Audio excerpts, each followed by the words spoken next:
काल पुण्यात एक खड्डा पडला पोस्ट ऑफिस मध्ये, त्याच्यावर सत्ताधारी म्हणतात की विरोधक विनाकारण बदनाम करतात पुण्याला वगैरे वगैरे. विरोधकांचा काय संबंध? पुण्यामध्ये आणि महाराष्ट्रात क्राईम वाढलाय हे रोज चॅनल्सवरही दिसतंय आणि केंद्र सरकारचा डेटा, आता महाराष्ट्रात आणि केंद्रात एकाच विचाराचं सरकार आहे, सातत्याने क्राईम वाढतोय. हा डेटा माझा नाहीये, केंद्र सरकारचा डेटा आहे आणि चॅनल्स आणि वर्तमानपत्रात रोजच दिसतंय. त्याच्यामुळे बदनाम करायचा विषय नाहीये. माझी विनंती आहे महाराष्ट्र सरकारने आणि गृह मंत्रालयाने थोडंसं गांभीर्याने त्यांची कामं घ्यावी. काही जागा वाटपासून हा फॉर्म्युला मी तुमच्या चॅनलवर पाहिला. ताई, जो सुनावणी सुरू आहे तर आपल्याकडून मागणी करण्यात आलेली आहे की जे पक्षाचं चिन्ह आहे ते आधीचं घड्याळ असेल जे त्या बाजूला असेल किंवा आताचं जे नाही, आम्हाला नवीन दिलंच आहे चिन्ह. नक्की मागणी काय केली? आणि आमची मागणी आहे यांनी पहिल्यांदा करत नाही आम्ही, ही अनेक वेळा आम्ही पहिला मॅटर इज सबज्युडिस, त्याच्यामुळे मी खूप लिमिटेड बोलणार आहे कारण का मॅटर इज सबज्युडिस. एक दुसरं की माझा लिमिटेड पॉइंट सांगते की ही मागणी आम्ही पहिल्यांदा केलेली नाही, ही मागणी आम्ही अनेक वेळा केलेली आहे की राष्ट्रवादी काँग्रेस पक्ष हा आदरणीय पवार साहेबांचा पक्ष आहे, ते फाउंडर मेंबर आहेत आणि कॉन्स्टिट्यूशन प्रमाणे फाउंडर मेंबर सगळे निर्णय घेतात आणि प्रेसिडेंट जे कॉन्स्टिट्यूशन प्रमाणे आहे पक्षाच्या. आता दुर्दैवाने अदृश्य शक्तींनी आमचं कॉन्स्टिट्यूशन पूर्णपणे डावलून तो पक्ष आणि चिन्ह एका वेगळ्या गटाला दिलेलं आहे. आमची लढाई ही कोर्टात चाललेली आहे की जसं आम्हाला नवीन चिन्ह देण्यात आलं तसं कन्फ्युजन आणि केस लॉजिकल एंड पर्यंत जाईस्तोवर दोन्ही बाजू ज्या लढत आहेत, म्हणजे आम्हाला तर नवीन ऑलरेडी दिलेलंच आहे तसं त्यांनाही नवीन चिन्ह द्यावं ही यांची मागणी. आणि आमची ही पहिल्यांदा मागणी केलेली नाही, आम्ही अनेक वेळा ही मागणी केलेली आहे कारण का अनेक वेळा कन्फ्युजन होतं. याचा कन्फ्युजनचं मी उदाहरण तुम्हाला देते की एक 10 दिवसापूर्वी तुमच्याच चॅनलवर जेव्हा राष्ट्रवादी काँग्रेस पक्षाला पार्लमेंटमध्ये ऑफिस देण्यात आलं तेव्हाही तुम्ही बघितलं काय होतं. जर ह्या देशामध्ये संसदेमध्येही लोकांना आजही वाटतं की राष्ट्रवादी काँग्रेस पक्ष आणि घड्याळ चिन्ह हे आदरणीय पवार साहेबांचंच आहे, हेच जर पार्लमेंटमध्ये होत असेल तर तुम्ही विचार करा, मायबाप सामान्य माणसाला कन्फ्युजन होत नाही. हे दुर्दैव आहे की जे आधीचं चिन्ह जे आदरणीय पवार साहेबांचंच होतं ते अदृश्य शक्तींनी चुकीच्या पद्धतीने आदरणीय पवार साहेबांकडून काढून घेतलं आणि तुतारी वाजवणारा माणूस हे नवीन चिन्ह आम्हाला देण्यात आलं, तुतारी वाजवणारा माणूस. हा निर्णय निवडणुकीच्या आधी होईल असं वाटलं तुम्हाला? नाही, आमची अपेक्षा आहे की आमच्यावर अन्याय होऊ नये. आता तुम्ही तुतारी आणि पिपाणी बघितलं, आमचं चिन्ह आहे तुतारी वाजवणारा माणूस. त्यानंतर पिपाणी साताऱ्याला दिली, किती मतं घेतली कारण का त्या फॉर्म मध्ये बाहेर तुतारी लिहिलं होतं, तिथे ते चिन्ह होतं, जे चुकीचं आहे ना. आमच्यावर अन्याय आहे का? सशक्त लोकशाहीमध्ये पारदर्शकपणे संविधानाप्रमाणे हा देश चालला पाहिजे, पण आमच्यावर सातत्याने अदृश्य शक्ती अन्याय करते. मग दिंडोरीची सीट असेल, बारामती, जिथे जिथे आम्ही म्हणजे राष्ट्रवादी काँग्रेस पक्ष लढला आमच्या विरोधात ती पिपाणी हे चिन्ह ते देत होतं. आमचं चिन्ह तुतारी वाजवणारा माणूस आहे. राज्यात अनेक ठिकाणी दंगल सुरू आहेत, अनेक ठिकाणी एक मिनिट तुम्हाला विचारायचं नाही, थांबा एक मिनिट, हे केस बद्दल विचारताय. धारावीचा तणाव निर्माण झालाय, महानगरपालिकेच्या गाडीवरची दगडफेक करण्यात आली, त्याचबरोबर मशीदचं काही अतिक्रमण होतं ते काढण्यासाठी अधिकारी गेले. हे दुर्दैव आहे की सातत्याने महाराष्ट्र सरकार हे सातत्याने लॉ अँड ऑर्डर याच्या बाबतीत गृह मंत्रालय पूर्णपणे फेल झालेलं आहे. हे तणाव सातत्याने संपूर्ण महाराष्ट्रात सारखे कसं होतात, रोज चॅनलवर हिट अँड रन, ड्रग्ज, कोयता गँग आणि आता तणावपूर्ण वातावरण हे सातत्याने कोण होतंय? ज्या पद्धतीने भारतीय जनता पक्ष त्यांचे सहकारी पदाधिकारी आणि त्यांचे मित्रच पक्ष, तो काय नवीन शब्द आज निघालाय, वाचाळवीर. भारतीय जनता पक्ष सत्तेत असल्यावरच वाचाळवीर कसे या राज्यात येत आहेत ह्याचाही अभ्यास कोणीतरी केला पाहिजे. दादा मुस्लिमांना तिकीट देणार आहेत 10% वगैरे वगैरे. मी आता काय नवीन कशासाठी? नवीन आहे का नाही मला माहिती नाही, आणि तो त्यांचा अंतर्गत प्रश्न आहे ना, कुणाला तिकीट कोणी द्यायचा त्यांचा अंतर्गत. भाजप सोबत जाऊनही आपलं पुरोगामित्व धर्मनिरपेक्षता इमेज कायम ठेवण्यासाठी धडपड ही सगळी. हे मला कसं सांगता येईल, कारण का ज्या पद्धतीने भारतीय जनता पक्षाचे नेते संविधानाच्या विरोधात बोलतात, समाजात तेढ निर्माण करण्यासारखी भाषणं करतात, त्याला या राज्याचे गृहमंत्री डिफेंड करतात, त्याच्यापेक्षा जास्त मी काय बोलायची गरज नाही मला वाटते. ते दुर्दैव आहे. काही राज्यामध्ये अनेक जवळ आहे. ठिकाणी तर हा जो चिन्हांबाबतचा निर्णय आहे तर त्याच्या कधीपर्यंत तुम्हाला अपेक्षित आहे? पुढची सुनावणी कधी आहे?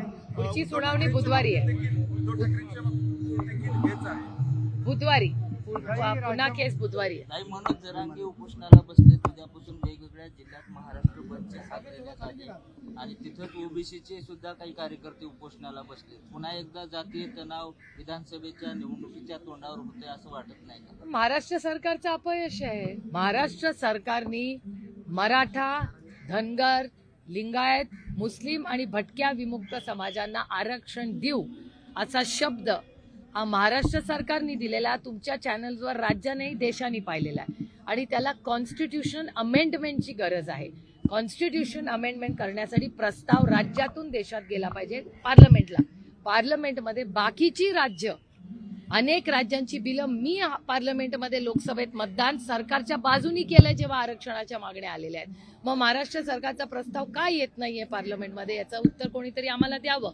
आणि मराठा, धनगर, लिंगायत, मुस्लिम आणि भटक्या विमुक्त समाजाला आरक्षण देण्याचा प्रस्ताव जर एनडीए सरकार, म्हणजे मोदी सरकार होतं तेव्हाही आम्ही हेच बोलत होतो, एनडीएचं सरकार आलंय, आमची हीच लाईन आहे, प्रस्ताव आला तर पूर्ण ताकदीने सरकारच्या बरोबर आम्ही मतदान आरक्षणाच्या बाजूनी करू.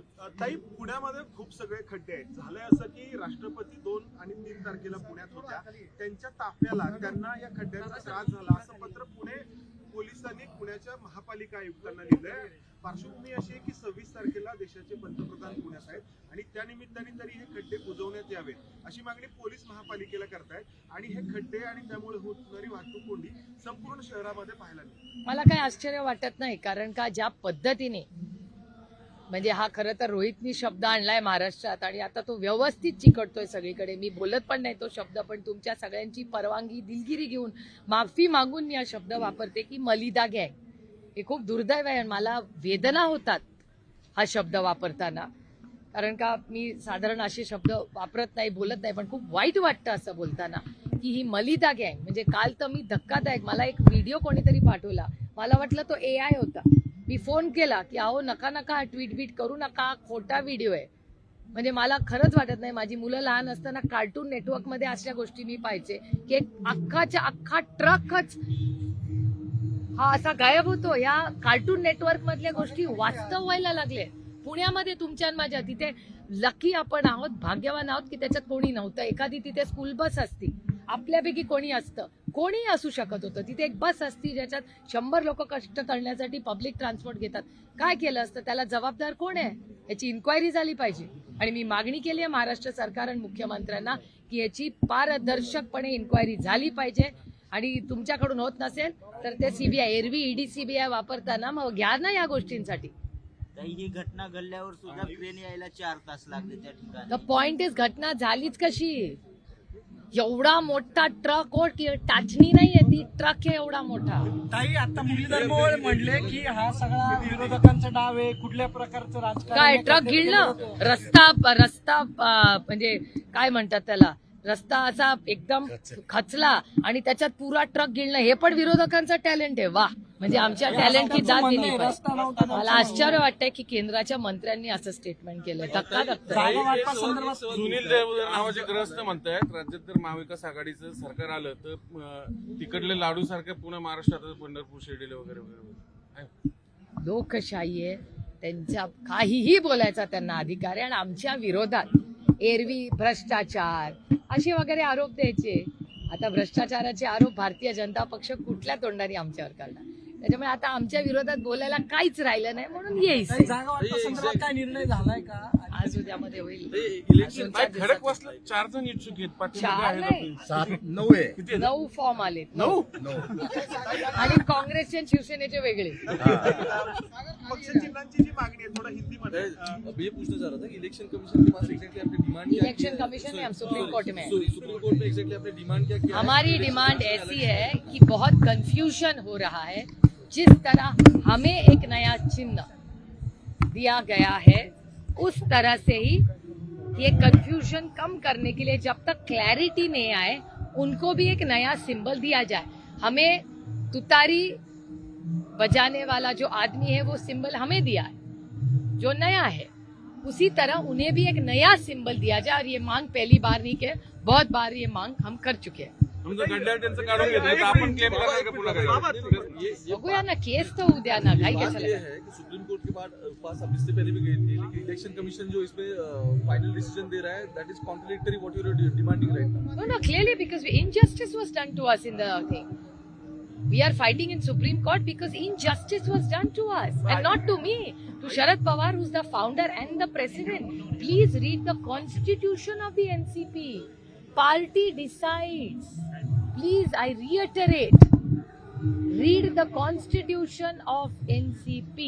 But are you expecting this decision would come before the Well, we are looking for natural justice. We are only asking for justice. If you don't want to give it to us, don't give it to them either. Let there be a fair trial. We are asking for gender. It's simple है. आपका एक घर है, आप दोनों भाइयों में अगर अंतर है तो ऐसा नहीं हो सकता कि आपका बाहर भाई उसमें रहे और आप निकल जाए. दोनों भाड़े के घर में रहिए, घर ऐसे लॉक करके रखिए, जब जिसको न्याय मिलेगा तब उसको घर दिया जाए. It's very simple. It's not as complicated as you think. राज्यामध्ये धार्मिक आणि जातीय तणाव वाढवले जातात ठरवून. इकडे जरांगे असेल, इकडे मुंबईत मशीद पाडणं असेल. महाराष्ट्रामध्ये आज जी अस्वस्थता आहे त्याला जबाबदार फक्त आणि फक्त आजचं सरकार आहे. खोटं बोला, रेटून बोला. मराठा, धनगर, लिंगायत, मुस्लिम आणि भटक्या विमुक्त समाजाचा त्यांना विरोध करायचा, त्याच्यानंतर त्यांना आरक्षणाची खोटी आश्वासनं द्यायची आणि काही करायचं नाही. सिलेक्टिव्हली भारतीय जनता पक्ष आणि त्यांच्या पक्षातले वाचाळ वीर, त्यांचे मित्र पक्षही त्याच्याबद्दल बोलतायत. तुम्ही एक डेटा काढून बघा की भारतीय जनता पक्षाचे वाचाळ वीर हे फक्त आणि फक्त भारतीय जनता पक्ष सत्तेत असतानाच कसे येतात आणि त्याच्यानंतर गृहमंत्री त्यांची पाठराखण कशी करतात.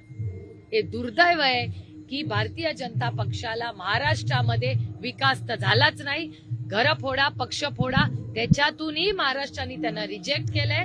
त्यामुळे आता ते विधानसभेला त्यांची काही कामं होत नाहीयेत किंवा घर फोडून, पक्ष फोडून पदरात काही पडत नाहीत. म्हणून हा त्यांचा एक कट कारस्थान आणि महाराष्ट्राच्या विरोधात एक गलिच्छ डाव आहे. भिवंडीमध्ये काही दंगल झालेली आहे. इंफ्रास्ट्रक्चर पर एक बार फिर सवाल है. कल का जो घटना हुई आपने देखा होगा, पूरा का पूरा ट्रक जो है वो समा गया जमीन के अंदर. Shame on this government. This is shameful and there has to be a detailed inquiry. पूरी इंक्वायरी होनी चाहिए. इतना बड़ा ट्रक पूरे धरती में समा गया, ऐसे कैसे हो सकता है? कुछ तो है ना इसमें गलत. इसकी इंक्वायरी होनी चाहिए. रास्ता किसने बनाया, किसने कॉन्ट्रैक्ट दिया और 30-40% पता नहीं कितना लिया इन्होंने. जैसे कर्नाटका में इनकी सरकार थी वो 40% की सरकार थी, ऐसे अभी लग रहा है कि महाराष्ट्र की 50% सरकार है. चुनाव से पहले लॉ एंड ऑर्डर के इश्यूज सामने आ रहे हैं. धारावी हो या फिर भिवंडी हो, अलग अलग जगह पोलराइजेशन दिख रहा है. लॉ एंड ऑर्डर के इश्यूज और भी बढ़ते जा रहे हैं ऐसा लग रहा है. ये जवाब आप ये सवाल इस राज्य के होम मिनिस्टर जी से पूछिए. गृह मंत्री क्या कर रहे हैं इस राज्य के? Is a complete failure. Employees welfare के लिए आपने हमेशा सवाल उठाया है. राइट टू डिस्कनेक्ट वाला भी आपका बिल था ही. ईवाई की जो घटना हुई है पुणे से जुड़ी हुई है, क्या कह रहे हैं आप उस पर? ये बहुत दुख की घटना है. हुई कैसे ये? इस पे पूरी चिंता होनी चाहिए और इसकी इंक्वायरी भी होनी चाहिए. इसीलिए मैंने ट्वीट भी किया है और मैंने सरकार से भी बात की है. और हमारी सबकी कोशिश है कि हर नागरिक का मान सम्मान होना ही चाहिए और किसी पे भी अन्याय हो तो उसके खिलाफ हम सब ने समाज मिलके लड़ना चाहिए.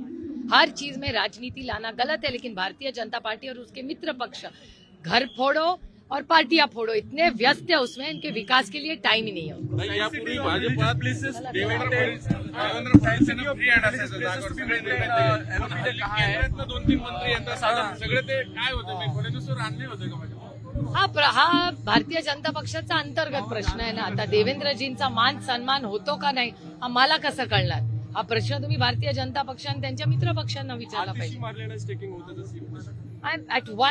I'm actually emotionally divided in that, because emotionally I'm very happy because Atishi is a good friend and a very capable woman, but at the same time Arvind Kejriwal ji, I with a heavy heart, because people really wanted, people like my generation looks up to Arvind Kejriwal ji because he's one of the finest leaders India has ever produced.